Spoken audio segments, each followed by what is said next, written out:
ខឹងខាងស្រីអត់លើកកូនឲ្យហើយគេទៅភ្ជាប់ពាក្យជាមួយអ្នកថ្មីធ្វើខាងប្រុសនឹងទាំងអស់គ្នាបែកកំណត់លេងអាគុំខ្មៅដែលហៅវិញ្ញាណខ្មៅតៃហោងឲ្យមកលុកផ្ទះមកខាងស្រីនឹងចំពោះសាច់រឿងមួយហ្នឹងគឺបងប្រុសក៏បានប្រាប់មកថាចែកកាលពីខ្ទង់3ឆ្នាំមុនទាំងអស់គ្នា3ឆ្នាំមុនហ្នឹងបងស្រីរបស់គាត់ហ្នឹងគឺមានសង្សារម្នាក់ហើយសង្សារហ្នឹងគឺតាក់ទងគ្នាចូលកន្លះឆ្នាំហើយប៉ាម៉ាក់របស់គាត់ថាពិតប៉ាម៉ាក់បងប្រុសហ្នឹងហ្មងគឺពិតជាអត់ចូលចិត្ត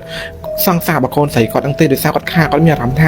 ាអ្នកមិននឹងក្អេងក្អាងឲ្យអំនួតមើលទៅដូចមនុស្សដែលអត់អាចគួរឲ្យកូនគាត់នឹងផ្ញើជីវិតអីជាមួយបានអញ្ចឹងណាអញ្ចឹងខាងប្រុសនឹងក៏ចាប់ដើមចូលទៅដឹងបងស្រីគាត់ហ្នឹងប៉ុន្តែប៉ាម៉ាក់គាត់លើកកូនឲ្យទេដោយសារគាត់សង្កេតឃើញថាចរិតបងហ្នឹងគឺអត់សូវល្អហ្មងគាត់សារផឹកស៊ីហើយនៅពេលដែលផឹកស៊ីគឺឆេវឆាវរបៀបឆេវឆាវខ្លាំងនេះគាត់ខ្លាចកូនគាត់ហ្នឹងពេលកាសវេទនាអញ្ចឹងណាគាត់លើកកូនឲ្យទេក្រោយពីអត់ព្រមលើកកូនឲ្យអញ្ចឹងបងស្រីគាត់ក៏បែកពីបងប្រុសម្នាក់ហ្នឹងទៅក្រោយបែកគ្នាប្រហែលជាបានខ្ទង់2ខែបងស្រីរបស់គាត់ហ្នឹងក៏មានគេចូលទៅដឹងមួយទៀតអ្នកចូលទៅដឹងហ្នឹងគឺជាអ្នកដែលស្គាល់មួយប៉ាម៉ាក់គាត់អីដែរហើយប៉ាម៉ាក់គាត់ក៏សង្កេតម្នាក់ហ្នឹងរៀងយូរអីដែរអញ្ចឹងណាក៏ព្រមលើកបងស្រីគាត់ឲ្យទៅនៅពេលដែលថាចេះនៅក្រោយពេលដែលលើកកូនហើយភ្ជាប់ពាក្យជាមួយគ្នាបានប្រហែលជាខ្ទង់កន្លះខែទាំងអស់គ្នាផ្ទះរបស់គាត់ជួបជាមួយនឹងរឿងចម្លែកខ្លាំងមែនតើពិសេសគឺគាត់ហ្មងគាត់ដែលជាអ្នកប្រាប់រឿងគាត់ថាគាត់ជួបមិនបងស្រីគាត់ដែលជួបគឺគាត់ដែលជួបគាត់ថាពេលហ្នឹងគឺម៉ោងប្រហែលជាខ្ទង់ម៉ោង11ម៉ោង12ឯងគាត់កំពុងតែដេកលក់ទាំងអស់គ្នាស្រាប់តែគាត់បានឮសលេងគេសូត្រអីនៅខាងក្រោយផ្ទះគាត់ជំរឿគាត់ថាបន្ទប់របស់គាត់ហ្នឹងដោយសារតែគាត់ជាមនុស្សប្រុសអញ្ចឹងគាត់ក៏ដេកនៅបន្ទប់ខាងក្រោមហើយនៅខាងក្រោយផ្ទះហ្មងដោយបងស្រីគាត់គេងខាងលើហើយម៉ាក់គាត់ហ្នឹងគេងនៅខាងមុខផ្ទះគាត់ហ្នឹងគឺជាប្រភេទផ្ទះថ្មទាំងអស់គ្នាអញ្ចឹងគាត់ថាពេលគាត់គេងនៅខាងក្រោយហ្នឹងគាត់ឮសលេងគេសូត្រមុននៅខាងគេសូត្របល័យនៅខាងក្រោយផ្ទះគាត់នៅក្រោយបន្ទប់គាត់ហ្នឹងហ្មងសូត្របល័យស្អីក៏មិនដឹងដែរអញ្ចឹងនៅពេលដែលគាត់ឮអាហ្នឹងគាត់គិតថាដំបងណាគាត់ថាជាសលេងវិទ្យុឬមួយក៏សលេងប៉ាម៉ាក់គាត់បើកទូទស្សន៍បើកអីទៅស្ដាប់ឮមកចូលដល់ក្នុងបន្ទប់គាត់ក៏បានចាប់អារម្មណ៍ទៀតដែរប៉ុន្តែយប់ទី2សលេងសូត្រហ្នឹងមកសូត្រម្ដងទៀតគាត់ថាគ្រប់ពេលដែលឮសលេងសូត្រហ្នឹងហើយគឺគាត់ព្រឺសបល់ហ្មងព្រោះអីវាមិនជាសលេងសូត្រធម៌សូត្រអីណាវាជាសំឡេងសូត្រដូចអាគមអីមិនដឹងវាចម្លែកអញ្ចឹងណាចឹងគាត់ថាដូចសារតែគាត់ចង់ដឹងហ្នឹងគាត់ក៏ទៅបើកបេងណូនគាត់ឲ្យអត់មើលប្អួយបើកប្អួយតិចមើលគាត់ថាគាត់បើកប្អួយឃើញឮតែក្រាក់បន្តិចណាគាត់ឃើញម្នាក់ហ្នឹងផ្លាស់លបងពីក្រោយផ្ទះគាត់ហ្នឹងចេញទៅខាងក្រៅបានគាត់ថាក្រោយពីម្នាក់ហ្នឹងផ្លាស់លបងចេញទៅគាត់មើលរូបរាងឃើញថាជារូបរាងមនុស្សប្រុសប៉ុន្តែគាត់ក៏បានស្រែកឆោឡោយដែរគាត់ថាស្អែកឡើងគាត់ប្រាប់ប៉ាម៉ាក់គាត់ទៅថាចេះយប់មិញគាត់ឃើញមានមនុស្សប្រុសផ្លាស់លបងចូលមកផ្ទះប៉ុន្តែគាត់អត់និយាយរឿងសូត្រមុនសូត្រអីប្រាប់ប៉ាម៉ាក់គាត់ឯណាដោយសារគាត់ច្បាស់ដូចគ្នាថាគេនឹងសូត្របល័យសូត្រអីឬក៏អត់គាត់ដឹងអញ្ចឹងណាគាត់ក៏ប្រាប់ថាឃើញមនុស្សប្រុសផ្លាស់ចូលផ្ទះគាត់ថាគាត់ប្រាប់រឿងនឹងទៅប៉ាម៉ាក់គាត់ហើយប៉ាម៉ាក់គាត់នេះគាត់ត្រូវមានការងារឡើងមកបំពេញបាត់ឡើងមកបំពេញទាំងអស់គ្នាអញ្ចឹងឲ្យធ្វើផ្ទះគាត់នឹងនៅសល់តែបងគាត់ហើយជាមួយនឹងគាត់ទេនៅក្នុងយប់ទី3ហ្នឹងគាត់ក៏ប្រាប់បងគាត់ដែរថាចេះបើចាឯងឮសលេងអីចាឯងបាច់ចុះមកក្រោមទេនៅលើផ្ទះហ្នឹងហើយខ្ញុំនៅក្រោមហ្នឹងបើសិនជាបើអាមួយនឹងវាធ្វើអីចាំខ្ញុំស្រែកថានៅចិត្តខាងគេជួយគាត់ប្រាប់បងស្រីគាត់អញ្ចឹងទៀតអញ្ចឹងណាអញ្ចឹងយប់ទី3ហ្នឹងគាត់ថាគាត់អត់ដេកនៅលើក្រែទេគាត់ទាញរបៀបនេះរបស់គាត់ហ្នឹងណារបៀបដូចសឡុងរបស់គាត់ហ្នឹងមកគៀននៅអញ្ចឹងហ្នឹងហ្មងអញ្ចឹងនៅពេលដែលឮសលេងសូត្រភ្លាមគាត់នឹងបើកប្អួយមើលភ្លាមអញ្ចឹងគាត់ប្រាប់បងគាត់ថាអញ្ចឹងគាត់ក៏ចាប់ផ្ដើមនឹងទាញសឡុងទីអីមកដេកនៅគៀនហ្នឹងហើយគាត់ក៏ព្យាយាមផ្ទៀងស្ដាប់ចាប់ផ្ដើមម៉ោង11ឡើងគាត់ក៏ផ្ទៀងស្ដាប់រហូតដល់ម៉ោង12គ្នាចាប់ផ្ដើមហ្នឹងគឺគាត់ថាចេះដោយសារតែសលេងហ្នឹងវាអត់តន់លឺទៀតទេអញ្ចឹងគាត់ក៏រៀងងុយដេកដែរគាត់ក៏ងុយដេកមកផាំងប៉ុន្តែចូលដល់ម៉ោង12ជាងសាប់តែលឺសលេងគេសូត្រម្ដងទៀតគេសូត្របល័យហ្នឹងម្ដងទៀតសូត្រនៅក្រោយជាងហ្នឹងហ្មងសូត្រហើយចឹងដោយសារតែគាត់លឺសលេងសូត្រគាត់ថាគាត់ភ្ញាក់ដឹងខ្លួនឡើងព្រឺសបល់ខ្ញាក់ពេញខ្លួនគាត់លឺភ្លាមគាត់បើកប្រួយមកថាគាត់ស្រែកហែងធ្វើអីគាត់ស្រែកថាហែងធ្វើអីភ្លាមម្នាក់នឹងស្ទុះផ្លោះលបងចេញទៅបាត់ទៀតស្ទុះចេញទៅបាត់ទៀតទាំងអស់គ្នាឲ្យគាត់មើលពិតជាច្បាស់ទេថាជាណាគេគាត់គ្រាន់តែដឹងថាម្នាក់នឹងពាក់មួកហើយនឹងពាក់ម៉ាស់ក្រោយពីគាត់នេះឃើញហេតុការណ៍នឹង3ដងហ្នឹងអ្នកនេះស្អែកឡើងគាត់យករឿងនឹងប្រាប់បងគាត់ទៀតគាត់ថាអាមួយនឹងចូលទៀតទេចាអាមួយនឹងចូលទៀតហើយវាមកសូត្រស្អីក៏មិនដឹងដូចយប់មុនអញ្ចឹងហើយបងស្រីគាត់ក៏រៀងសង្ស័យថាអូតិចបងមួយដែលចូលទៅដឹងគាត់ហើយជាសង្សារចាស់ដែលម៉ាក់គាត់លើកឲ្យនឹងទៅប៉ុន្តែគាត់នេះដែលជាអ្នកឃើញហ្មងគាត់ថាគាត់អត់គិតថាធ្វើអញ្ចឹងគាត់គិតថាសម័យនេះអាណាគេធ្វើអញ្ចឹងមិនជឿថាខាងនោះដល់ថ្នាក់សុញគំនិតនឹកឃើញរឿងអញ្ចឹងឡើងគឺគាត់អត់ជឿហ្មងថាបងព្រមlạiនឹងធ្វើអញ្ចឹងទៅនៅក្នុងយប់ទី4នេះគាត់គិតនៅក្នុងចិត្តហ្មងថាបើសិនជាម្នាក់នឹងមកសូត្រអីហើយឲ្យគាត់ឃើញម្ដងទៀតទាំងអស់គ្នាម្ដងហ្នឹងគឺគាត់ប្តឹងប៉ូលីសគាត់នឹងប្តឹងប៉ូលីសមែនតើហើយបើអីវាមិនដាណាផ្លោះលបងចូលមកក្នុងផ្ទះគេឲ្យធ្វើឲ្យចម្លែកអញ្ចឹងគាត់ថាក្នុងយប់ហ្នឹងគាត់អង្គុយចាំរហូតដល់ម៉ោង1គឺអត់ឮសលេងសូត្រអីទាំងអស់ដោយសារតែអត់ឮសលេងសូត្រអីទាំងអស់គ្នាគាត់ក៏ស្ទុះមកគេងនៅលើក្រែគាត់ដូចធម្មតាគាត់ថាគេងចូលម៉ោង11ចូល11កន្លះអីសាប់ឮសលេងអញ្ចឹងបន្ទប់គាត់គោះ តិចគោះជាសលេងដៃគោះគាត់ថាសលេងហ្នឹងគឺជាសលេងកញ្ញោដៃគោះជាមួយនឹងជាងហ្នឹងហ្មងគាត់ថានៅពេលដែលគាត់លឺអញ្ចឹងគាត់ព្យាយាមស្ដាប់ឲ្យច្បាស់តើសលេងហ្នឹងគោះពីខាងក្រោយហ្នឹងរស់គោះមកពីណាអញ្ចឹងនៅពេលដែលគាត់លឺហ្នឹងគឺលឺចេញពីខាងក្រោយបន្ទប់គាត់មែនដោយសារតែគាត់លឺពីខាងក្រោយបន្ទប់គាត់អញ្ចឹងគាត់ក៏ស្ទុះទៅបាប្រួចមកទៅហឹងគាត់ថាគាត់ស្ទុះទៅបាប្រួចមកទៅហឹងភ្លាមទៅគ្នាអីដែលគាត់បានឃើញគឺគាត់ឃើញមានមនុស្សស្រីឈរនៅក្រៅលបងផ្ទះគាត់ទាំងដែលលបងផ្ទះគាត់ជាមួយនឹងអញ្ចឹងហ្នឹងគឺនៅឆ្ងាយពីគ្នាប្រហែលជាខ្ទង់ 5-6 ម៉ែត្រគាត់ថាអត់អាចម្នាក់ស្រីនឹងអាចផ្លាស់លបងចូលមកគោះបន្ទប់គាត់ឲ្យផ្លាស់លបងទៅវិញបានទេគាត់ឃើញម្នាក់ស្រីនឹងឈរបាយខ្នងហើយរូបរាងម្នាក់ស្រីនឹងគឺសក់កត្រើងហ្មងហើយពាក់ឈុតខ្មៅឈរបាយខ្នងនៅខាងក្រោយលបងផ្ទះគាត់នឹងឯងអញ្ចឹងគាត់គាត់ថាចេះហើយម្នាក់ស្រីនឹងតនេម៉េះមកគោះមកផ្លាស់លបងគោះបន្ទប់គាត់ហើយអីដែលសំខាន់ផ្លាស់ទៅវិញអីក៏លឿនម៉េះហើយអីដែលសំខាន់មួយទៀតបើសិនជាម្នាក់ស្រីនឹងយកតបងមកគោះជំនួសគាត់នឹងដឹងហ្មងថាសលេងហ្នឹងគឺសលេងតបងគោះប៉ុន្តែនេះមិនមែនទេទាំងអស់គ្នាគឺជាសលេងដៃហ្មងសលេងដៃគោះអញ្ចឹងក្រោយផ្ទះគាត់នឹងហ្មងគាត់ថាក្រោយពីឃើញម្នាក់ស្រីនឹងអញ្ចឹងហើយទាំងអស់គ្នាគាត់ក៏ព្យាយាមតាមមើលម្នាក់ស្រីនឹងតាមមើលក៏ឃើញម្នាក់ស្រីនឹងដើរចេញទៅបាត់ទៅដល់ស្អែកឡើងនេះគាត់ចូលរឿងនឹងប្រាប់បងស្រីគាត់ក៏ថាគាត់មើលពីលើផ្ទះគាត់ឃើញម្នាក់ស្រីនឹងដែរគឺឃើញម្នាក់ស្រីនឹងឈរបាយខ្នងហើយសក់កត្រើងពាក់ឈុតខ្មៅដូចគ្នាទៀតអញ្ចឹងហ្នឹងគាត់ក៏គិតថាចេះចោះអាយប់ទី1ទី2ទី3ដែលជាមនុស្សប្រុសហ្នឹងជាមនុស្សផ្សេងគ្នាឬមួយក៏ម្នាក់មួយស្រីហ្នឹងគឺជាគ្នារបស់មួយហ្នឹងគាត់គិតហ្មងពីអ្នកបងប្អូនគាត់គិតដូចគ្នាហ្មងចាដល់នេះប៉ាម៉ាក់គាត់ក៏ត្រឡប់មកវិញអញ្ចឹងក្រោយប៉ាម៉ាក់គាត់ត្រឡប់មកវិញហ្នឹងគាត់ក៏និយាយតែរឿងដែរឃើញម្នាក់ប្រុសហ្នឹងផ្លាស់លបងចូលមកក្នុងផ្ទះហើយសូត្របល័យសូត្រអីតែប៉ុណ្្នឹងឯងគាត់ប្រាប់ប៉ាម៉ាក់គាត់អញ្ចឹងណាហើយប៉ាម៉ាក់គាត់ក៏អត់សូវចិត្តទុកដាក់អីច្រើនដែរសារគាត់គិតថាប្រហែលជាអាចនឹងស្ដាប់ច្រឡំអាចអីអញ្ចឹងណាពួកគាត់ក៏បានគិតច្រើនដែរហូតដល់យប់បន្តទៀតទាំងអស់គ្នាគាត់ថាអាយប់បន្តទៀតហ្នឹងគឺគាត់ដេកដោយសារតែបន្ទប់របស់គាត់ហ្នឹងវានៅក្រោយនឹងស្រាប់ហើយចៃដល់អីប្អួយរបស់គាត់នេះគាត់បាត់អកលឹះដែលត្រូវទាញកាប់ចែគាត់ថាបាត់អកលឹះដែលត្រូវទាញកាប់វាគាត់បានទាញកាប់ទេអត់មានអីទាញកាប់អញ្ចឹងគាត់ក៏ដាក់ចោលធម្មតាប៉ុន្តែប្អួយគាត់ហ្នឹងគឺបាត់ហើយប៉ុន្តែពេលហ្នឹងគាត់ថាគាត់កំពុងតែដេកទាំងអស់គ្នាកំពុងតែដេកគាត់ឃើញមានលឺសលេងដៃហ្នឹងទាញកញ្ចក់បន្ទប់គាត់មកទៅហឹងក្រាំងគាត់ថាទាញគ្រឹះរបៀបទាញភឹសហ្មងទាញភឹសចេញមកគាត់ថាគាត់ទាញភឹសប៉ុណ្ណឹងគាត់ស៊ូក្រោកទៅមើលគាត់ស៊ូក្រោកទៅមើលភ្លាមហ្នឹងនេះគាត់ឃើញម្នាក់ស្រីហ្នឹងអឺតក្បាលនេះចូលមកក្នុងលបងផ្ទះគាត់ហើយក្បាលម្នាក់ហ្នឹងមិនអឺតចូលធម្មតាដូចយើងអញ្ចឹងណារបៀបអឺតចូលបានបន្តិចអញ្ចឹងគាត់ថាអឺតមករៀងវែងណាស់ប្រហែលជាខ្ទង់2ថ្នាំងដៃចែគាត់ថាឃើញកម្នាក់ហ្នឹងអឺតចូលមកក្នុងហ្នឹងអីដែលសំខាន់គឺភ្នែកម្នាក់ឡើងខ្មៅហ្មងភ្នែកឡើងខ្មៅហើយសក់ឡើងកត្រឹងអឺតចូលមកអញ្ចឹងហើយកម្នាក់ហ្នឹងគឺនៅពេលដែលគាត់ឃើញកម្នាក់ហ្នឹងលូនចូលទៅវិញហើយគឺម្នាក់ហ្នឹងបែកក្នុងដើរចេញទៅបាត់គាត់ថានៅពេលដែលឃើញម្នាក់ផ្សេងដើរចេញទៅបាត់នេះគាត់ថាពេលហ្នឹងគាត់ខ្លាចគាត់ព្រឺសបល់ខ្លាំងមែនតើមកគាត់ស្រែកប្រាប់ប៉ាម៉ាក់គាត់ទាំងយប់គាត់ស្រែកប្រាប់ប៉ាម៉ាក់គាត់បងប្អូនគាត់ទាំងយប់នឹងឯងមកយប់ហ្នឹងមកជុំទាំងយប់ហ្នឹងហ្មងគាត់តែទាំងអស់គ្នាផ្ទះរបស់គាត់ដែរមានរឿងអីកើតឡើងទេផ្ទះរបស់គាត់គឺនៅតាំងពីយូរលង់ហើយអញ្ចឹងរបៀបអត់ដែលមានបញ្ហាអីកើតឡើងតាំងពីគាត់នៅផ្ទះចាស់រហូតដល់គាត់ធ្វើផ្ទះថ្មីហ្នឹងគឺអត់ដែលមានរឿងអញ្ចឹងកើតឡើងទេអត់ដែលមានរឿងអញ្ចឹងកើតឡើងសោះហ្នឹងហ្មងអញ្ចឹងឲ្យបងប្អូនគាត់នេះក៏យករឿងហ្នឹងប្រាប់ប៉ាម៉ាក់គាត់ទៀតទៅប្រាប់រឿងពីគេសូត្របល័យសូត្រអីអញ្ចឹងណាប៉ាម៉ាក់គាត់ហ្នឹងក៏ថាចេះចាំតនេចាំតឲ្យគេមើលហើយដល់ឲ្យដឹងអត់ថាអាមឡងពេលដែលមុននឹងម៉ាក់គាត់ទៅយករឿងហ្នឹងទៅឲ្យគ្រូមើលគ្រូអីហ្នឹងទាំងអស់គ្នាពួកគាត់មកផ្ទះគឺបានឃើញដូចគ្នាគាត់ថាពេលហ្នឹងគឺគាត់តោះញ៉ាំបាយនៅចំហៀងផ្ទះរបស់គាត់ហ្នឹងគឺមានរបៀបថាជាកញ្ចោះជាអីចឹងណាហើយជាមួយនឹងបងថ្លៃរបស់គាត់អីហ្នឹងគឺមិនញ៉ាំបាយជុំគ្នានៅគៀនហ្នឹងហើយជាធម្មតាញ៉ាំបាយលក្ខណៈគ្រួសារអញ្ចឹងញ៉ាំបណ្ដើគឺមានញ៉ាំស្រាយបណ្ដើគាត់ថាកំពុងតែញ៉ាំបាយញ៉ាំស្រាយហ្នឹងស្រាប់តែបានឃើញម្នាក់ស្រីហ្នឹងគឺឈរនឹងក្រោយលបងផ្ទះដំបូងគឺគាត់តែឃើញមុនដោយសារគាត់ឃើញម្នាក់ស្រីឈរក្រោយលបងផ្ទះអញ្ចឹងគាត់ក៏ដើរទៅក្រោយដើម្បីស្រែកសួរថាពីណាគេគាត់ដើរចូលដល់ស្រែកសួរភ្លាមគាត់ឃើញម្នាក់ហ្នឹងទាំងអស់នេះអឺតកចូលមកម្ដងទៀតប៉ុន្តែម្ដងហ្នឹងមិនអឺតត្រឡប់ទៅវិញឃើញម្នាក់ស្រីហ្នឹងគឺមាត់ជីបអូចហើយគាត់ថាចេះគាត់តែម្នាក់ស្រីហ្នឹងសូត្រជីបអូមុខគាត់គឺផាំងគាត់ឈោមមើលម្នាក់ស្រីឡើងផាំងហ្មងឡើងផាំងដោយម្នាក់ស្រីហ្នឹងតងប្រឡឹងដូចអីចឹងគឺគាត់ឈោមមើលឡើងផាំងឡើងមកស្ទុះទៅបងស្រីគាត់មកគោះស្មាគាត់ស្រែកហៅទាំងអស់គ្នាមកគោះស្មាគាត់ស្រែកហៅហើយប៉ាម៉ាក់គាត់ពេលហ្នឹងឯងបានឃើញទាំងអស់គ្នាបានស្ទុះទៅលបងហ្នឹងស្រែកហ្មងស្រែកពេលហ្នឹងគាត់ដឹងថាប៉ាម៉ាក់គាត់ស្រែកថាអីដឹងត្រឹមថាគាត់តែស្រែកព្រមឃើញម្នាក់ស្រីហ្នឹងរត់ឲ្យបាត់ទៅបាត់ហ្មងរត់ឲ្យទៅបាត់ឆឹងអញ្ចឹងណាដល់ពេលស្អែកឡើងនេះពួកគាត់ក៏យករឿងទៅឲ្យគ្រូមើលហើយទាំងអស់គ្នាដឹងថាគាត់ឲ្យគ្រូមើលភ្លាមគ្រូគេថាផ្ទះគាត់ហ្នឹងគឺមានគេលេងអាគមដាក់របៀបថាអ្នកហ្នឹងអត់ដឹងថាស្អប់ឬដឹងថាស្រឡាញ់ទេប៉ុន្តែមកលេងអាគមលេងពើលេងឲ្យដាក់ផ្ទះគាត់អញ្ចឹងណាហើយបានគាត់គិតថាចេះអូអ្នកដែលផ្លាស់លបងចូលមកហ្នឹងគឺច្បាស់ជាអ្នកសោតអាគមសួយដាក់នៅក្នុងផ្ទះគាត់ហើយ ក្រោយពេលដែលគ្រួសារគាត់នឹងបានឲ្យគេមកមើលហើយនិមន្តលោកមកប្រោះព្រំទៅអីហើយគ្រួសារគាត់នឹងក៏ព្យាយាមធ្វើបន់ធ្វើអីអញ្ចឹងទាំងអស់គ្ន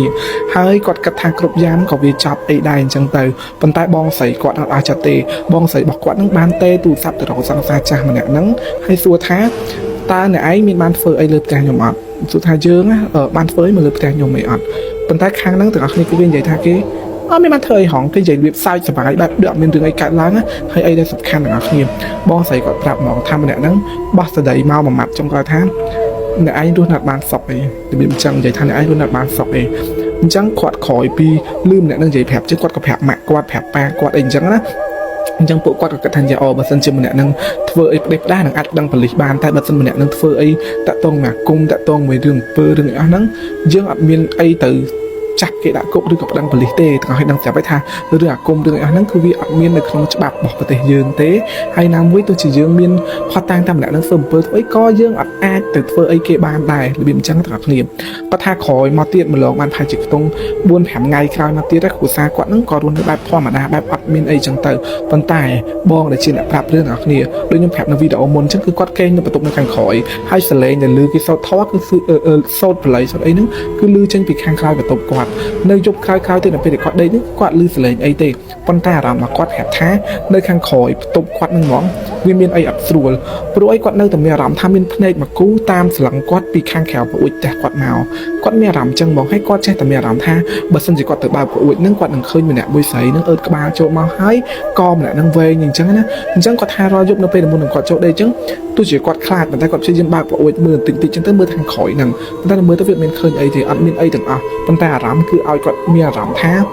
ាគេនៅម្ដុំនឹងគេអត់ទៅណាបាត់គេនៅម្ដុំនឹងអញ្ចឹងទាំងអស់គ្នាព្រោះពេលដែលហៅគ្រូមកមើលហៅអីមកមើលហ្នឹងគឺគាត់តែដឹងថាផ្ទះហ្នឹងមានគេដាក់ប៉ុន្តែបើស្ទួថាទៅរករបស់នឹងឃើញអត់គឺអត់ឃើញទេអត់មានគេរកឃើញទេផ្ទះគាត់គឺអត់មានគេរកឃើញគឺរកនៅជុំវិញផ្ទះហ្នឹងអស់ហើយគឺរកអត់ឃើញអីសោះហ្មង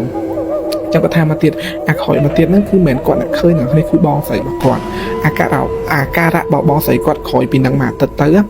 ៅបងស្រីគាត់ចាប់ផ្ដើមផ្លឹកគាត់មើលឃើញចាក់ស្ដាយហ្មងមើលឃើញរូបភាពបងស្រីគាត់ផ្លឹកជាពិសេសគឺពេលយប់ម៉ោង10យប់អីគឺគាត់ឃើញបងស្រីគាត់នឹងដើរចេញពីក្នុងផ្ទះទៅឈរនៅគៀនផ្ទះអោបដៃស្រឡឹងទៅមើលដើមមានផ្ទះគាត់ទាំងអស់គឺឃើញបងស្រីគាត់ស្រឡឹងទៅដើមមាននឹងរហូតយប់ទី1ទី2ទី3គឺឃើញបងស្រីគាត់ដើរចេញទៅម៉ោងខ្ទង់ម៉ោង10នឹងដដែលគឺចេញទៅឈរស្រឡឹងដើមមាននឹងប្រហែលជាខ្ទង់កន្លះម៉ោងបងស្រីគាត់ដើរចូលផ្ទះវិញដើរមកឈរស្រឡឹងដើមមាននឹងកន្លះម៉ោងគឺដើរចូលមកក្នុងផ្ទះវិញគឺឃើញអញ្ចឹងដដែលតែរហូតដល់គាត់នឹងមានអារម្មណ៍ថាតិចម្នាក់នឹងធ្វើអីតាក់ទងជាមួយនឹងផ្ទះគាត់ទៀតហើយប៉ុន្តែម្ដងនឹងធ្វើចាំបងស្រីគាត់ហ្មងអីចឹងណាចឹងគាត់ប្រាប់ម៉ាក់គាត់ចឹងម៉ាក់របស់គាត់នឹងក៏សួរបងស្រីគាត់ថាមីអូនកើតអីបានមកយ៉ាងហ្នឹងម៉ាក់ឃើញទៅក្រៅឈោស្រឡឹងដើមមានហើយចូលផ្ទះវិញចឹងប៉ុន្តែបងស្រីគាត់គាត់ថាអត់ថងម៉ាក់ចិត្តទៅឈោលេងចឹងឈោមើលដើមមានឈោមើលផ្លែមានឈោមើលអីនេះបើអីមានចាប់ដើមចេញផ្កាចេញផ្កាចាប់ដើមចេញផ្លែតូចៗទាំងអស់ឲ្យដឹងស្រាប់ឯងអត់មានដាំខ្លួនឯងពីច្រើនគ្រាប់ធំប៉ុន្តែវាផ្អែមឆ្ងាញ់អញ្ចឹងគាត់ថាគាត់និយាយពីអាផ្លែមាននឹងប្រាប់ម៉ាក់គាត់និយាយផ្សេងរបៀបនិយាយដូចអត់យល់ប្រធានបទម៉ាក់គាត់ស៊ូរបៀបអញ្ចឹងម៉ាក់គាត់ក៏ហើយទៅ 4-5 ថ្ងៃក្រោយមកទៀតនេះគាត់ថាបងស្រីគាត់មិនមែនទៅឈោស្រឡឹងដើមមានធម្មតាគាត់ឃើញបងស្រីគាត់ដើរទៅចិត្តដើមមានហ្នឹងទាំងអស់គ្នាដើរទៅចិត្តដើមមានគាត់ឡើងគាត់តោងឡើងទៅលើដើមមានហ្នឹងហើយគាត់ស្លឹងមើលអីគាត់ស្លឹងមើលឡើងផ្លឹកចិត្តគាត់ឃើញបងស្រីគាត់ស្លឹងមើលឡើងផ្លឹកចឹងណាចឹងពេលគាត់ឃើញបងស្រីគាត់ស្លឹងមើលឡើងផ្លឹកចឹងគាត់រត់ទៅស្រែកចាយគាត់ស្រីហើយចាយបងគាត់របៀបដូចដឹងខ្លួនចុះមកក្រោមវិញសួរថាមិនអូនចឹងគាត់ថាចាយឡើងដើមមានទៅអីចឹងគាត់ឡើងលក្ខណៈថាចិត្តចាយឡើងដើមមានគាត់សួរវិញចឹងណាទាំងអស់គ្នាគាត់សួរវិញមកអញ្ចឹងឲ្យទៅនេះគាត់ក៏ចាក់ដើមមានអារម្មណ៍ថាចង់ខ្លាចបងស្រីគាត់បន្តិចខ្លាចដើមមានតែគាត់បន្តិចហើយនឹងខ្លាចនៅផ្ទះគាត់ហ្នឹងហ្មងហូរទៅដល់យប់ទាំងអស់គ្នាគាត់ថាពេលហ្នឹងបងស្រីគាត់គេងឯងគាត់គេងនៅមកផ្ទះគឺគេងលក់ទាំងអស់គ្នាឯងខ្ទង់ម៉ោង2ឮសលេងបងស្រីគាត់សែកមកទៅហងសែកឡើងផ្អើលប៉ុន្តែមិនសលេងបងស្រីគាត់សែកពីក្នុងផ្ទះណាទាំងអស់គ្នាគឺបងស្រីគាត់សែកនៅក្រោមដើមមាននៅពេលដែលពួកគាត់រត់ទៅមើលគាត់ថាឃើញបងស្រីគាត់កំពុងឈោស្រឡឹងទៅលើឲ្យភ្នែកឡើងចិត្តខំដាតក្តាប់ដៃមើលទៅដើមមានស្រឡឹងបើកភ្នែកធំមើលទៅដើមមានហ្នឹងអញ្ចឹងហ្មងទាំងអស់គ្នាអញ្ចឹងនេះម៉ាក់គាត់ហ្នឹងក៏ទៅហៅគ្រូឲ្យមកមើលអីចឹងណាក៏គេនឹងឲ្យរបៀបថារបៀបឲ្យស្អីមកបងស្រីគាត់ឲ្យយកខ្សែអំបោះសនេះអំបោះសមកអីចង់ដៃបងស្រីគាត់ចង់អីចឹងទៅអញ្ចឹងពេលដែលបកចង់ដៃចង់អីទៅគាត់សួរនាំបងស្រីគាត់ហើយដល់ពេលដឹងបងស្រីគាត់និយាយហើយគាត់ថាគាត់ព្រឺសវល់ជាងអីដែលគាត់បានឃើញទៀតគាត់ថាចេះបងស្រីគាត់ណា ក្រោយពេលដែលរត់នេះក្រោយពេលដែលដឹងថាផ្ទះគាត់មានជាដើមពើនឹងហើយទាំងគ្នាថ្ងៃទី1ដែលបងស្រីគាត់ដើរទៅស្លឹងដើមមានហ្នឹងមិនមែនសុកគាត់ដើរទៅស្លឹងទេគឺគាត់លឺសលេងគេរនដើមមានខ្លាំងគូនរនខ្លាំងមែនតើហ្មងដោយសារតែលឺសលេងគេរនដើមមានខ្លាំងហ្នឹងគាត់គិតថាប្រហែលជាក្មេងៗវាមករនបេះផ្លែមានបេះអីដែលវាទៅនឹងចាប់ដើមមានផ្លែអីចឹងណាអញ្ចឹងគាត់ក៏ចេញទៅមើលប៉ុន្តែនៅពេលដែលគាត់ចេញទៅមើលទាំងគ្នាគាត់ឃើញម្នាក់ស្រីមុខហើមប៉ុណ្ណាណៃម្នាក់ស្រីហ្នឹងគឺមុខ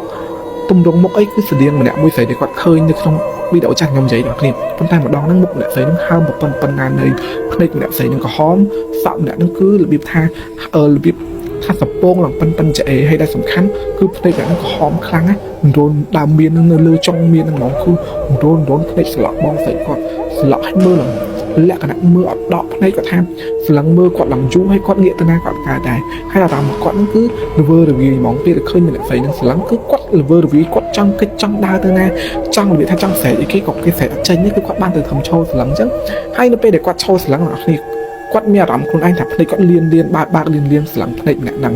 ប៉ុន្តែនៅពេលដែលសួរផ្ទះសួរប៉ាម៉ាក់គាត់សួរគាត់នៅជាអ្នកប្រាប់រឿងហ្នឹងទៅម្នាក់អត់ឃើញភ្នែកគាត់លៀនទេគឺឃើញភ្នែកគាត់ស្លឹងមើលដើមមានធម្មតា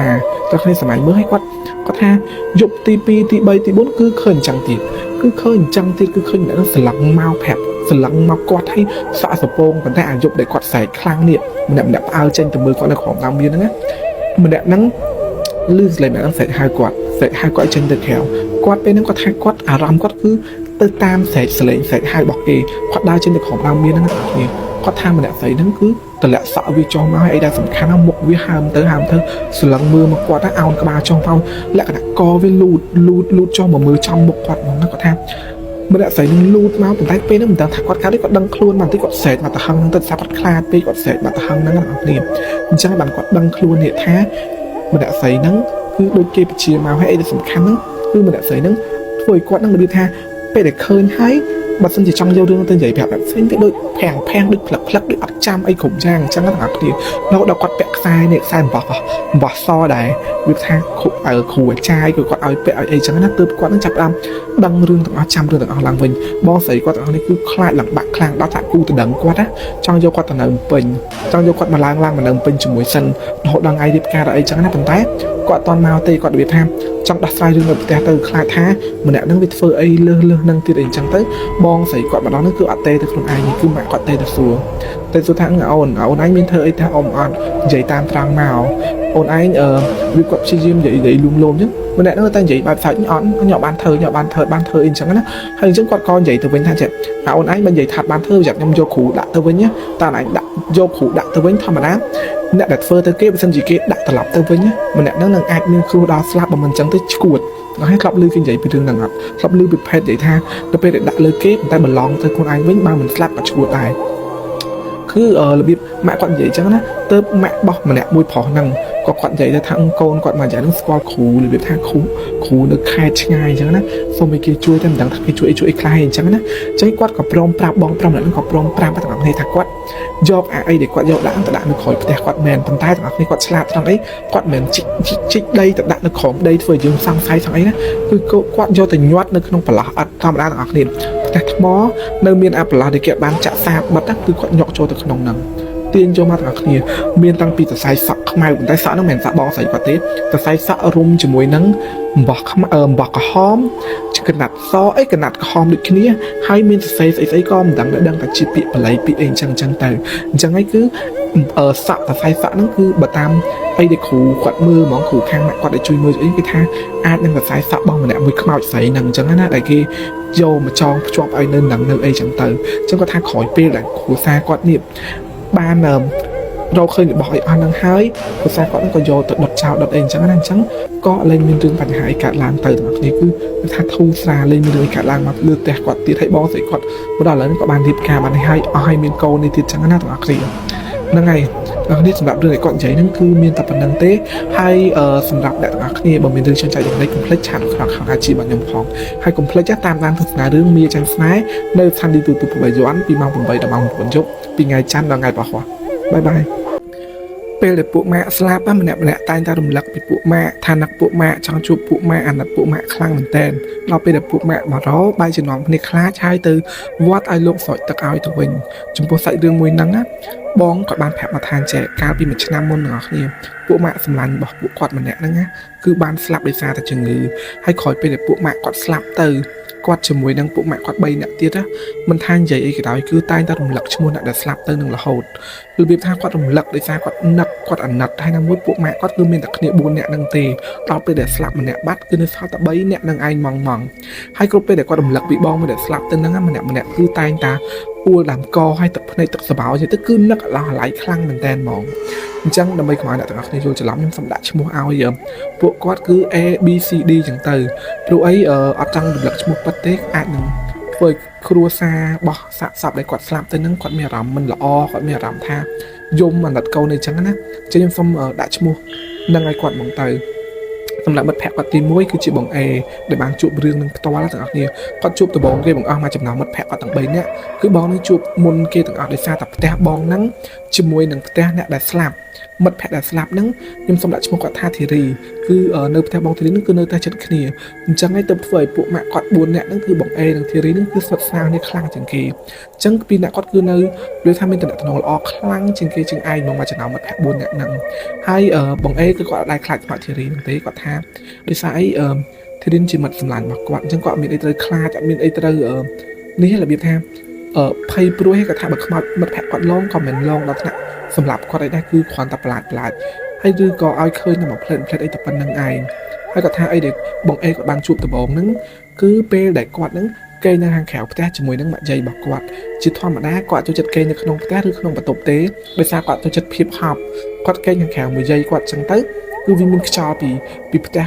ខ្យល់បោះសុតខ្យល់អីរបៀបថាអត់ដូចខ្យល់ចង្ហាន់ណាខ្យល់ចង្ហាន់ធ្វើឲ្យគាត់ស្អិតខ្លួនអញ្ចឹងគាត់ចូលចិត្តមកគេក្រៅមួយយាយរបស់គាត់ហើយថ្ងៃហ្នឹងគឺយាយរបស់គាត់និងម៉ាក់របស់គាត់ហ្នឹងជាប់ទៅស៊ីកាគេគាត់ជាប់ទៅស៊ីកាគេអញ្ចឹងទៅធ្វើឲ្យបងអេនឹងដេកនៅផ្ទះហ្នឹងដេកនៅខាងក្រៅតែឯងដេកនៅខាងក្រៅអាកន្លែងរៀនហាប់ទាំងតែឯងនេះស្ថានពេលដែលគាត់កំពុងដេកទាំងអស់គ្នាខ្ទង់ម៉ោងប្រហែលជា10យប់ស្លាប់ទៅលឺសំឡេងគេរូនរបៀបរូនលបងផ្ទះខ្លាំងហើយឆ្កែលូណាគាត់ថាពេលនោះឆ្កែលូឡើងខ្លាំងហើយគេរូនលបងខ្លាំងមែនតើអញ្ចឹងគាត់ងើបមកទាំងពីងពើងទៅបើកទ្វារលបងដោយសារគាត់គិតថាម៉ាក់គាត់និយាយគាត់មកវិញតែគាត់ដើរទៅដល់ទ្វារលបងភ្លាមទាំងអស់គ្នាគឺគាត់អត់បានឃើញពីតាគេនៅនឹងទេអត់មានឃើញសូម្បីតែម្នាក់អញ្ចឹងគាត់ក៏ដើរត្រឡប់មកវិញហើយពេលដែលដើរមកបដាគាត់គិតថាចេះតិចខ្មោចធីរីឡងអញគាត់គិតក្នុងចិត្តអញ្ចឹងណាហើយនៅពេលដែលគាត់មកដល់ក្រែដេកវិញណាគាត់រកនឹងរៀបចូលដេកចឹងស្រាប់តែទ្វារលបងរូនម្ដងទៀតប៉ុន្តែរូនម្ដងហ្នឹងគឺមានឃើញគេឈរនៅមុខលបងហ្នឹងរូនគាត់ឃើញដៃគេរូនច្បាស់ហ្មងហើយនៅពេលដែលគាត់ឃើញដៃគេរូនច្បាស់អញ្ចឹងគាត់គិតថាជានិយាយរបស់គាត់អញ្ចឹងគាត់ក៏ដើរទៅបាក់ទ្វារគាត់ដើរទៅដល់នឹងភ្លាមគឺគាត់ឃើញជាធីរីនឹងហ្មងឃើញជាធីរីនឹងឈរនៅមុខលបងផ្ទះគាត់ជាមួយនឹងសភាពអត់មានជើងខ្លួនខ្មៅហើយសក់តម្លាក់មកបានហើយសភាពគឺពាក់កៅអៅពណ៌ខ្មៅឈរមើលមកគាត់នឹងហ្មងឈរមើលគាត់ឃើញវិញគាត់ឈរឡើងកាំងគាត់ឈរកាំងបានមកស្ទុះគាត់រត់ទៅផ្ទះអស់គ្នាគាត់ថារត់ដល់ផ្ទះភ្លាមគាត់ទៅរួនទ្វារផ្ទះឲ្យបងគាត់បាក់ទ្វារឲ្យគាត់ដេកខាងក្រៅគាត់ដេកទៅខាងក្នុងដែរគាត់ហ៊ានដេកទៅខាងក្រៅគាត់ថាគាត់ខ្លាចអញ្ចឹងណាគាត់ចូលដេកទៅខាងក្នុងហើយគាត់ចូលដល់ខាងក្នុងបងគាត់សួរថាមានរឿងអីគាត់ក៏ប្រាប់បងគាត់ទៅថាខ្មោចធីរីនឹងមកឡង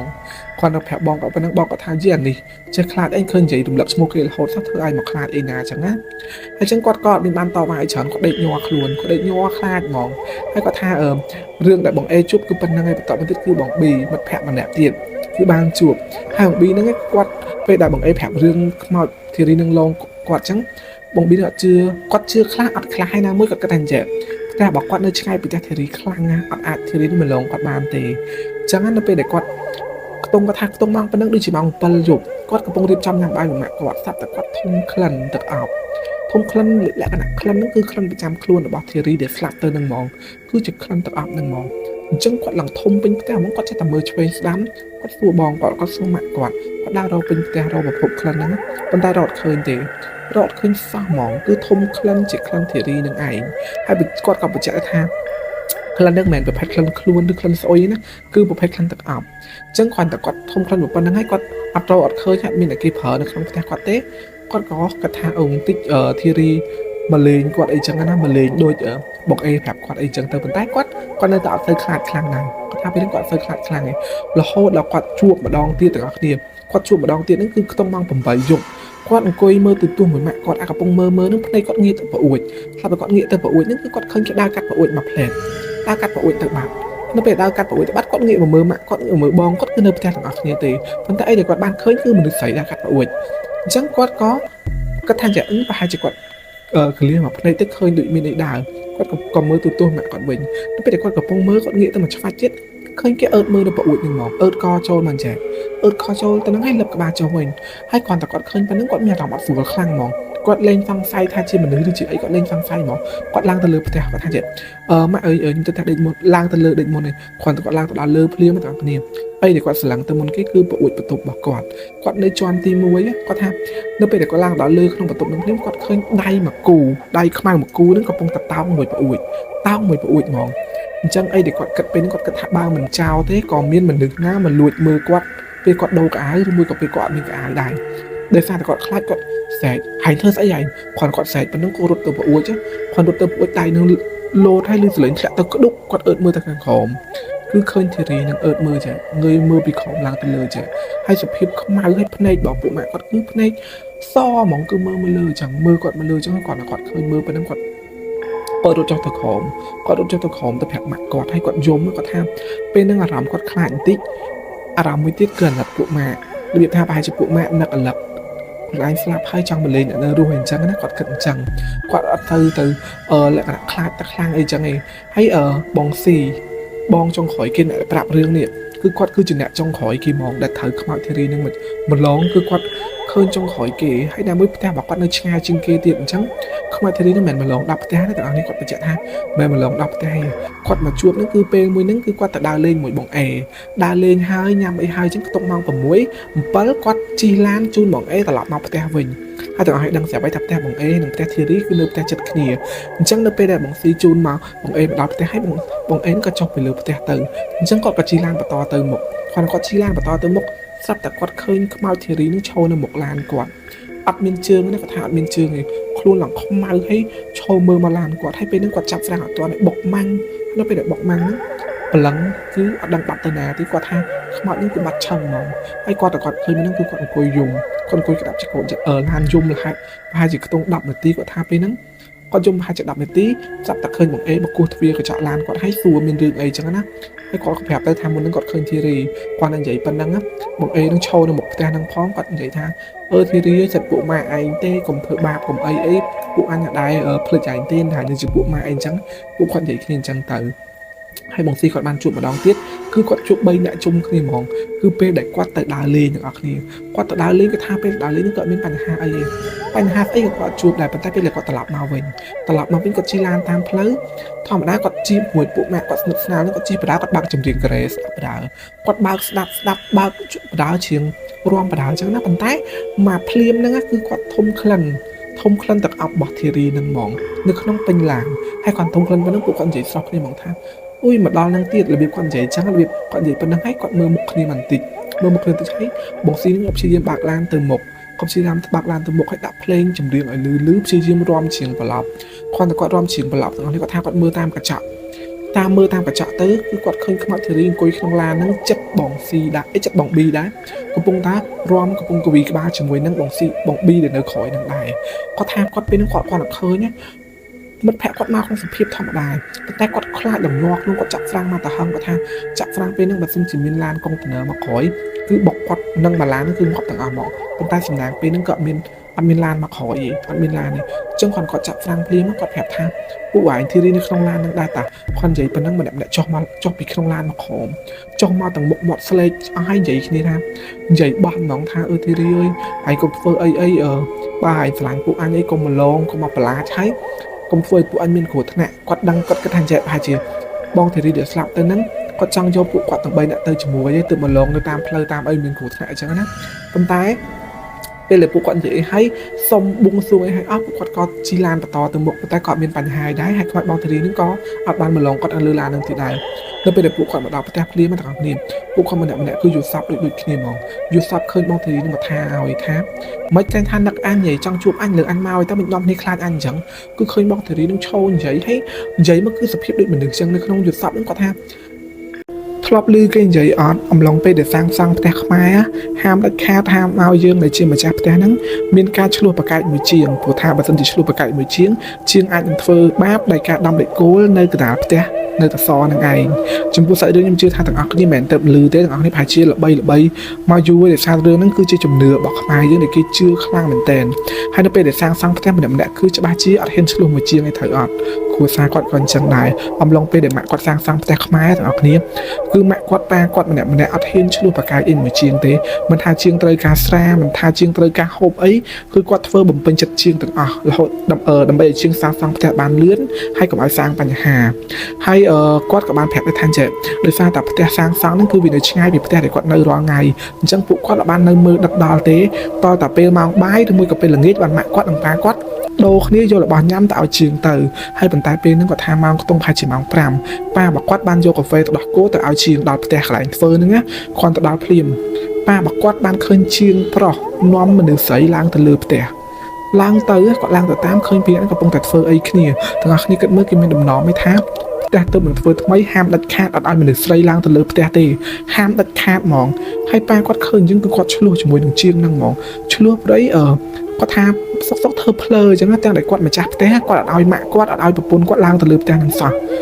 តែជាងហ្នឹងហ៊ានបើខើណាគឺឆ្លុះនៅឡើងខ្លាំងយាយគាត់ម៉ាក់គាត់មកជួយខាត់អីរហូតដល់ប៉ាគាត់ក៏អត់ស្ដាប់ដែរគាត់ខឹងដោយសារផ្ទះធ្វើអស់លុយទាំងលុយហើយបាយជាគេធ្វើអញ្ចឹងដាក់គាត់អំឡុងពេលឆ្លោះគ្នាហើយអស់ក៏បានសម្រួលគ្នាជាមួយនឹងមេការដែលគេម៉ៅការធ្វើផ្ទះគាត់នឹងទៅហើយនៅពេលដែលនេះហើយអស់ចឹងទៅពួកគាត់ក៏អត់មានបញ្ហាអីទៀតដែរម្លងបានចិត្តកន្លះខែផ្ទះគាត់ក៏បានសង់រួចយ៉ាងស្រង់ហើយពួកគាត់ក៏អត់បានធ្វើវិធីធំដុំដែរដោយការធ្វើវិធីរបៀបថាធ្វើវិធីនិមន្តព្រះសង្ឃហើយនឹងនិមន្តព្រះសង្ឃជាមួយនឹងអាចារ្យហ្នឹងមកឲ្យសូត្រមន្តឡើងផ្ទះតិចតួចសិនព្រោះអីគាត់នឹងមានធ្វើកម្មវិធីធំនៅថ្ងៃដែលគាត់រកវេលាបានល្អចឹងពេលដែលពួកគាត់ចូលទៅនៅផ្ទះហ្នឹងភ្លាមប៉ាម៉ាក់របស់គាត់ជាមួយនឹងយាយរបស់គាត់គឺជាអ្នកដែលមានអារម្មណ៍អត់ទៅល្អជាមួយនឹងផ្ទះហ្នឹងគាត់មានអារម្មណ៍ថាផ្ទះហ្នឹងមិននៅតែគ្រួសារគាត់គឺមានគេមកនៅជាមួយហើយគាត់ក៏បញ្ជាក់ឲ្យទាំងអស់គ្នាថាផ្ទះរបស់គាត់ពេលហ្នឹងគឺមាននៅគ្នា4នាក់ប៉ាគាត់ម៉ាក់គាត់យាយគាត់ជាមួយនឹងគាត់ហើយយាយរបស់គាត់ហ្នឹងគឺអាយុ65ឆ្នាំជាងហើយអញ្ចឹងយាយរបស់គាត់ហ្នឹងសារគាត់យាយអាយុច្រើនយាយគាត់សម្រាប់នៅលើផ្ទះទេនៅលើផ្ទះគឺគាត់បានធ្វើ3បន្ទប់បន្ទប់មួយសម្រាប់គាត់បន្ទប់មួយសម្រាប់មេគ្រួសារហើយនិងមួយទៀតសម្រាប់បងស្រីគាត់ប៉ុន្តែបងស្រីគាត់មិនមែននៅខេត្តជាមួយគឺបងស្រីគាត់ឡើងមករៀននៅភ្នំពេញអញ្ចឹងជាយូរម្ដងបានបងស្រីរបស់គាត់ហ្នឹងចេញឡើងពីភ្នំពេញទៅលេងស្រុកវិញចឹងនៅពេលដែលយាយគាត់សម្រាប់នៅក្រុមផ្ទះតែឯងទាំងគ្នាគឺចាប់ផ្ដើមឡងពីយាយមុនគេនៅពេលដែលយាយកំពុងតែឈររៀបមុងធម្មតាមនុស្សចាស់គាត់ចូលចិត្តគេងដាក់មុងហើយគាត់ចូលចិត្តគេងនៅលើគ្រែប្រចាំរបស់គាត់នៅក្រុមផ្ទះហ្នឹងណាគាត់ថាយាយគាត់សម្រាប់តែនៅហ្នឹងទេកំឡុងពេលយាយកំពុងតែចងមុងរៀបចំដាក់ជើងមុងដាក់អីហ្នឹងស្រាប់តែគាត់ងាកទៅមកឆ្វាច់ហ្នឹងគឺឃើញមនុស្សពាក់ឈុតក្រហមមួយឈុតហ្នឹងណារូបរាងសម្បល់ខ្មៅរត់មកបុកយាយមកទៅហឹងរត់មកបុកយាយម៉ាំងហើយយាយផ្កាក់មុខទៅមុខចេះហើយគាត់យាយងើបមកវិញយាយស្រែកជេរគាត់មិនជេរខ្មៅឬមួយក៏ជេរអ្នកណាគឺជេរគាត់ហ្មងដោយសារនៅក្នុងផ្ទះហ្នឹងគឺមានតែគាត់ជាមនុស្សប្រុសហើយសុកមករត់មកបុកយាយអញ្ចឹងគឺយាយគាត់ខឹងគាត់ស្រែកជេរស្រែកអីឡើងពេញហ្នឹងដល់ពេលទៅសួរម៉ាក់គាត់សួរប៉ាគាត់ទៅបានដឹងថាគាត់នេះអត់បាននៅផ្ទះទេ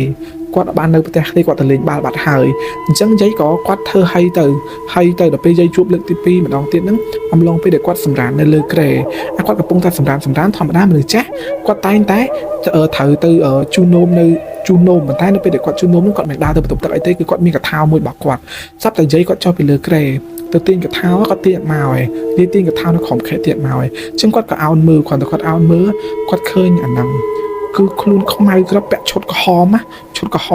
ដេកនៅក្រោមគ្រែហ្នឹងគាត់និយាយឃើញនឹងយាយស្រែកគឺវាថាគាត់ស្រែកមកភ្ញាក់ប៉ុន្តែគាត់មិនមែនស្រែកឆោឡោអីទេដោយសារតែយាយគាត់ជាអ្នកធ្វើបុណ្យអញ្ចឹងគាត់ចេះបល័យគាត់ចេះសូត្រអីខ្លះទៅហើយតាំងពីពេលយាយសូត្រអញ្ចឹងណាគឺយាយគាត់លេងឃើញហើយយាយគាត់តែងតែដើរអុជធូបនៅប្រភូមិនៅក្នុងផ្ទះរហូតអាហ្នឹងគឺតាមដែលគាត់ប្រាប់អស់ពីយាយគាត់លេងជួបទៅជួបម៉ាក់គាត់ម្ដងម៉ាក់គាត់ជួបលើកទី1ទាំងអស់គ្នា គឺម៉ាក់គាត់ហ្នឹងរៀបចំឡើងសម្រាប់នៅលើក្រែគាត់តែម៉ាក់គាត់រៀបចំសម្រាប់ឡើងលើក្រែហ្នឹងណាគាត់ងាកទៅមើលថ្នាំផ្ទះដែលគាត់ងាកទៅមើលថ្នាំផ្ទះហ្នឹងគាត់មិនមែនមានអារម្មណ៍ថាមានគេអង្គុយទេគឺគាត់ចេះតែងាកទៅមើលគាត់តែងាកទៅភ្លាមគឺគាត់ឃើញអាហ្នឹងពាក់ឈុតខ្មៅហើយពាក់ឈុតក្រហមខ្លួនខ្មៅក្របច្អល់មកមុខគាត់ប៉ុន្តែអត់មានក្បាលទេខ្លួនខ្មៅក្របហ្មងគឺអត់មានក្បាលទេឈរច្អល់ឲ្យគាត់ពីលើថ្នាំផ្ទះហ្នឹងមកហើយគាត់តែម៉ែគាត់ឃើញប៉ុណ្ណឹងម៉ាក់គាត់គិតថាជាជំនាញផ្ទះឬមួយគាត់ហើយគាត់ទៅប្រាប់ប៉ាគាត់ទៀតហើយប្រាប់យាយថាអូជំនាញផ្ទះយើងគឺជាជំនាញផ្ទះប្រុសជំនាញផ្ទះប្រុសខ្លួនខ្មៅពាក់ឈុតក្រហមអីចឹងទៅហើយយាយក៏គាត់ថាមិនមែនជំនាញផ្ទះទៅដឹងអាចនឹងមិនមែនពួកជំនាញផ្ទះជំនាញអីទេប៉ុន្តែយាយក៏អត់បានទៅប្រាប់ប៉ាគាត់ដែរគឺយាយប្រាប់តាម៉ាក់គាត់នឹងឯងហើយម៉ាក់គាត់នឹងក៏រៀងមានអារម្មណ៍អត់សូវស្រួលដែរគ្រាន់តែគាត់អត់អាចយកទៅនិយាយតបានដោយសារគាត់ខ្លាចថាប៉ាគាត់ហើយនឹងគាត់នឹងខ្លាចព្រោះអីផ្ទះទៅធ្វើថ្មីផងបើត្រូវមានបញ្ហាអីគឺពិបាកដែរអញ្ចឹងគាត់ចង់និយាយច្រើនឲ្យមានបញ្ហាអីធំទេហើយម៉ាក់របស់គាត់ជួបម្ដងទៀតគឺអំឡុងពេលដែលគាត់ឡើងសម្រានដូចគ្នាប៉ុន្តែម្ដងនេះគឺគាត់ឡើងដេកលើក្រែទាំងអស់គ្នាឡើងសម្រាននៅលើក្រែអីហើយម៉ាក់គាត់មើលទៅទ្វារគឺឃើញប៉ាគាត់បាក់ទ្វារចូលមកប៉ាគាត់បាក់ទ្វារមកហើយគឺឡើងមកកេងនៅលើក្រែនឹងជាមួយនឹងម៉ាក់គាត់នឹងហ្មងម៉ាក់គាត់អីដែលម៉ាក់គាត់ប្រាប់ថាវាឡើងមកលើក្រែនឹងហើយគឺដាច់ដេកបាយខ្នងគាត់ក៏បានចាប់អារម្មណ៍ទៅសួរនាំឯងកើតអីគាត់បានសួរទេគាត់សម្រានដែរទៅគាត់សម្រានបានបែរជាខ្ទង់20-30នាទីស្រាប់តែលឺសំឡេងប៉ាគាត់ស្រែកពីក្រោមផ្ទះមកស្រែកហៅហ្មងស្រែកខ្លាំងឲ្យគាត់ទៅបាក់ទ្វារឲ្យអញ្ចឹងម៉ាក់របស់គាត់ហ្នឹងក៏ស្ទុះទៅមើលខាងក្រោមឃើញប៉ាគាត់នៅក្រោមមែនហើយងាកមកមើលក្រែវិញគាត់មានឃើញអីទេគឺថាមានឃើញអីទេអាហ្នឹងគឺជារឿងលើកទី2ដែលម៉ាក់គាត់ជួបហើយម៉ាក់គាត់ជួបម្ដងទៀតគឺឃើញវានៅក្នុងទូកៅអៅគឺពាក់ឈុតខ្មៅក្រឹបរបៀបឈុតក្រហមខ្លួននឹងខ្មៅក្រឹបតែមានក្បាលណាឈរនៅក្នុងទូកៅអៅហ្នឹងម៉ាក់គាត់ភ្ញាក់បានតិចហើយបញ្ចូលរឿងហ្នឹងទៅភាសាមួយយាយឲ្យនិមន្តប្រសង់និមន្តអីមកបញ្ញត្តិធ្វើពិធីបថទៀតអីចឹងណាព្រោះអីយាយបើគាត់ជឿថាតាំងពីមានបញ្ហាជាមួយនឹងជាងមកគឺច្បាស់ជាជាងធ្វើអីលើផ្ទះហ្នឹងហើយព្រោះជាធម្មតាផ្ទះគាត់ហ្នឹងគឺផ្ទះថ្មីឈើក៏ទិញមកថ្មីដែរមិនមែនជាប្រភេទទិញផ្ទះគេរុះយកមកធ្វើតយគឺមិនមែនទេវាអញ្ចឹងណាទាំងអស់គ្នាហើយប៉ារបស់គាត់ជួបម្ដងហើយក៏ប៉ារបស់គាត់ខ្លាចខ្លាំងដែរប៉ាគាត់របៀបឃើញម្ដងហ្នឹងហើយក៏រៀងមានអារម្មណ៍ថាព្រឺសបល់រៀងស្រៀលខ្លួនហ្នឹងគឺប៉ារបស់គាត់ហ្នឹងកំពុងតែទូរស័ព្ទនិយាយមួយបងស្រីគាត់នៅក្រោមផ្ទះគឺនៅក្រោមផ្ទះហ្នឹងហ្មងកំពុងតែនិយាយស្រាប់តាប៉ាគាត់ងាកទៅលើចដាលគឺឃើញបងស្រីគាត់ឈរមើលអញ្ចឹងគាត់ដឹងហ្មងថាអូនឹងមិនមែនកូនគាត់ទេឈរមើលរបៀបឃើញឈរមើលហ្នឹងហ្មងហើយបន្តមកទៀតគឺយល់សប្តិឃើញវានាំមកគ្រួសារមកនឹងដែរហើយគ្រួសារគេហ្នឹងក៏មានក្បាលទាំងអស់ខ្លួនឡើងខ្មៅពាក់ឈុតក្រហមដូចគ្នាគឺនៅឈរនៅលើផ្ទះគាត់នឹងឯងហើយចំណែកគាត់វិញទាំងអស់គ្នាគាត់ជួបខ្លួនឯងគឺជួប2ដងជួបទាំង2ដងហ្នឹងគឺធ្វើឲ្យគាត់មានអារម្មណ៍ថាគាត់អត់ចង់នៅផ្ទះនឹងទៀតទេជួបលើកទី1គាត់ថាជួបលើកទី1គឺគាត់នឹងឃើញម៉ាក់គាត់កំពុងនិយាយទូរស័ព្ទក្នុងផ្ទះនិយាយទូរស័ព្ទមួយបងស្រីគាត់ក្នុងផ្ទះហើយគាត់ថាគាត់ហៅបងស្រីគាត់នឹងចែអញ្ចឹងមុននឹងគាត់ឡើងទៅដល់លើទេគាត់សួរម៉ាក់គាត់ថាម៉ាក់និយាយមួយចែមែនហើយចែមកថ្ងៃណាគាត់ហើយម៉ាក់គាត់ថាអត់តន់មកទេត2 3អាទិត្យទៀតបានមកចិត្តកម្មវិធីបានមកផ្ទះអញ្ចឹងគាត់ក៏ដើរឡើងទៅលើផ្ទះគាត់ដើរឡើងទៅដល់លើផ្ទះភ្លាមគាត់ឃើញចែរបស់គាត់នឹងនៅក្នុងបន្ទប់ខ្លួនឯងបើកទ្វារមើលមកគាត់ហើយនៅពេលដែលគាត់ឃើញគាត់ស្រែកចែមកហើយចង់ម៉ាក់ថា2 3អាទិត្យទៀតបានមកគ្រាន់តែគាត់លឺប៉ុណ្្នឹងឃើញចែរបស់គាត់បិទទ្វារហើយចូលទៅក្នុងបន្ទប់បាត់អញ្ចឹងគាត់ក៏ដើរតាមចែរបស់គាត់ទៅគ្រាន់តែគាត់ដើរចូលទៅបើកទ្វារភ្លាមគាត់ឃើញចែរបស់គាត់នឹងដេកបែរខ្នងនៅលើក្រែហ្នឹងហ្មងហើយអញ្ចឹងគាត់ក៏ថាហើយចែហើយម៉ែមិនបានម៉ាក់ថាពងនិយាយទូរស័ព្ទមួយចែនៅលើហ្នឹងអញ្ចឹងគាត់ក៏ចុះទៅក្រោមវិញហ្នឹងគាត់មិនមែនមានម្ដងទៅសួរម៉ាក់គាត់ទេគឺគាត់ចុះទៅដើម្បីញ៉ាំអីស្រាប់តែគាត់ឃើញម៉ាក់គាត់កំពុងនិយាយទូរស័ព្ទមួយចែដដែលគឺនិយាយកំពុងសើចសប្បាយនិយាយអញ្ចឹងណាគាត់ក៏សួរថាម៉ាក់និយាយទូរស័ព្ទមកគេម៉ាក់គាត់ថានិយាយហើយឈួតមែននិយាយមួយចែហើយនឹងអញមានប្រុសមានសាហាយណាស់តែនិយាយជាមួយគាត់ក៏អុសដៃម៉ាក់គាត់ឡើងទៅលើផ្ទះគាត់អុសដល់លើផ្ទះភ្លាមបើកទ្វារមើល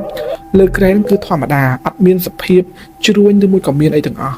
អញ្ចឹងគាត់ក៏ប្រាប់ម៉ាក់គាត់ថាម៉ាក់អញ្ចឹងមិនអីគេខ្ញុំឃើញចែចូលក្នុងបន្ទប់នឹងច្បាស់ណាម៉ាក់របស់គាត់ហ្នឹងក៏ក្តិចគាត់ថាចុះទៅនិយាយខំទៅហើយនៅពេលហ្នឹងម៉ាក់គាត់ក៏ប្រាប់ទៅថាអាចនឹងមិនចាយទេប៉ុន្តែពួកអស់ហ្នឹងវាមកធ្វើកលនៅផ្ទះយើងអញ្ចឹងណាអាហ្នឹងម៉ាក់គាត់ប្រាប់គាត់ដល់ពេលគាត់ជួបម្ដងទៀតទាំងអស់គ្នាម៉ោង 4 ល្ងាចគាត់ទៅគាត់ឡើងមកដល់លើផ្ទះភ្លាមណាគឺគាត់បានឃើញម៉ាក់គាត់ដើរពីឡើងចរាចូលឡើងមកលើផ្ទះដើរចូលទៅបន្ទប់ខ្លួនឯងអញ្ចឹងគាត់ឆ្ងល់បើរាល់ដងម៉ាក់គាត់អត់ដែរឡើងលើផ្ទះម៉ោងប៉ុណ្ណឹងទេម៉ាក់គាត់ទៅផ្សារបាត់ហើយតម៉ោង 6 បានមកវិញធ្វើម្ហូបអញ្ចឹងគាត់សួរថាម៉ាក់អត់ទៅផ្សារអត់ទេណាគឺឃើញចូលទៅក្នុងបន្ទប់អញ្ចឹងគាត់ក៏ដើរចាំទៅមើលម៉ាក់គាត់គាត់ទៅដើរទៅមើលគាត់ឃើញម៉ាក់គាត់ឈោបាយខ្នងមើលទៅប្អួច អញ្ចឹងគាត់ក៏ស្រែកសួរនាំសួរឲ្យជួយសើឡើងស្រាប់តែម៉ាក់របស់គាត់ស្រែកនៅក្រោមស្រែកហៅគាត់ឲ្យមកជួយយកឲ្យបាននៅពេលគាត់ចុះទៅឃើញម៉ាក់គាត់នៅក្រោមហើយចាប់ពេលហ្នឹងគាត់ដឹងថាអីគាត់ឃើញកន្លងមកហ្នឹងមិនជាម៉ាក់គាត់ហើយក៏មិនជាបងគាត់ដែរតែជាវិញ្ញាណខ្មោចហើយទាំងអស់គ្នាស្អីមានតែគាត់ថាខ្លាចមែនតើហ្មងគឺនៅពេលដែលគាត់ហ្នឹងឡើងទៅបំពេញជាមួយនឹងម៉ាក់គាត់ប៉ាគាត់មកផ្ទះទៅទាំងអស់រួចក៏បានផ្ញើផ្ទះទៅអ្នកចិត្តខាងគាត់ទៅលេងបងស្រីគាត់ឡើងពី2ថ្ងៃហើយគ្រាន់តែទៅលេងអ្នកចិត្តខាងគាត់ពីបងស្រីគាត់ពី2ថ្ងៃនឹងភ្លាមទាំងអស់គ្នាមកដល់ផ្ទះវិញអ្នកចិត្តខាងសួរនាំថាបងឯងរាល់យប់មកផ្ទះមកសម្រាននៅផ្ទះវិញមិនមែនខ្ញុំឃើញបងឯងកូនបងឯងប្តីប្រពន្ធបងឯងនៅនាំគ្នានៅលើផ្ទះទាំង